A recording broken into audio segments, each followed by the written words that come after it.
С предложением о внесении изменений в Уголовно-исполнительный кодекс России, статья которого запрещает отправку осужденных в отдаленное от их места жительства региона, выступила уполномоченная по правам человека в России Татьяна Москалькова еще в начале прошлого года. Так предполагается внести некоторые изменения в кодекс, согласно которым определение осужденных будет осуществляться в исправительные учреждения на территории близлежащих регионов, если в них есть свободные места. Значит, инициировать внесение изменений в Уголовно-исправительный кодекс касательно того, что если, там вот сейчас вот такая формулировка, если на территории субъекта отсутствует возможность для отбытия наказания, его переправляют в другой регион. Добавить одно слово «близлежащий регион». То есть имеется в виду, если есть свободные места в близлежащем регионе, то преимущественно в этот регион. Если нет этих, значит, мест, то, соответственно, там подальше, но чтобы вот этот вот момент, значит, наши законодатели учли. Юнусбек Евкуров поддержал инициативу омбудсмена и рекомендовал провести работу по его представлению в формате гражданской законодательной инициативы парламентариям республики. Если направить там отбывать наказание в Чечню или Махачкалу, там, или в Осетию, или в Кабардино-Балкарию, там, или в Ставрополь, то это, ну, людям, родственникам будет комфортнее. Да.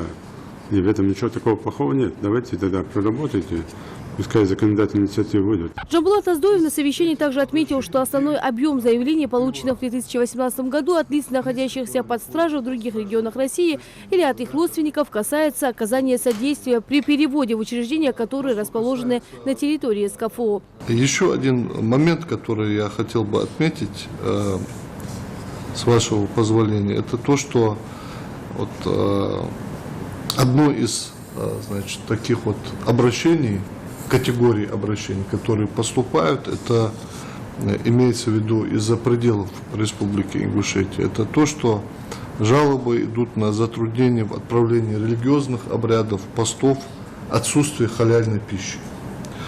Вот, на этот счет я выступал в конце апреля, у нас было заседание координационное, Совет региональных уполномоченных в Астрахани.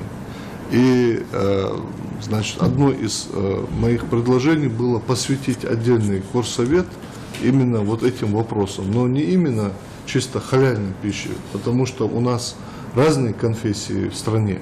И я обращался, если вы помните, в начале вот, работы, вот вы тогда давали поручение проработать этот вопрос, но я направлял предложение на федеральный уровень, тогда продолжение не получил. Но тема актуальна.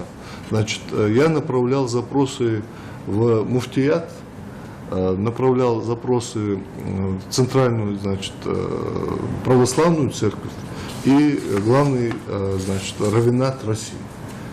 Раз у нас 3 конфессии, то есть, значит, православная пища, которая дозволена, есть халяльная пища, есть кошерная пища. Поэтому и надо сказать, что каждый из конфессий, вот, они горячо поддержали и приветствовали вот подход. Но вот этот вопрос, он до сих пор, значит, находится вот в такой стадии, как говорится. И решили мы одно из заседаний Горсовета региональных уполномоченных Российской Федерации посвятить вот этому вопросу. Данная инициатива также получила одобрительный отклик главы республики. Юнусбек Евкуров отметил, что положительное решение по этому вопросу не только позволит выполнять религиозные обязательства, но и даст положительный результат в вопросе духовно-нравственного воспитания осужденных. Это тоже профилактика, это воспитательный характер в том числе, потому что если так не хотят, ну, через Всевышнего могут услышать. Поэтому места молельные, там, места заключения, чтобы они были. Ну, сейчас правила общие диктуют это. И здесь ничего в этом нет сверхъестественного. В том числе месяц Рамадан, не то, что там человек когда захотел, а вот именно месяц Рамадан менять режим питания для тех, кто держит пост. Так же, как и для православных, которые находятся в местах заключения, чтобы у них была постная пища, чтобы они могли. То есть здесь, конечно, надо с различными конфессиями совместно выходить вот именно по религиозной теме. Не только мусульмане, но и все конфессии должны выходить. Надо просто проработать с нашим помощником надо отработать там в многих местах там, с конфессиями. И я думаю, что власти пошли бы на это. Потому что есть период там поста, и уважение друг к другу у заключенных было бы там совершенно другое отношение. Ну и воспитание через это тоже. То есть закладывать здесь все-таки систему профилактики, не просто там создать условия, а профилактику закладывать.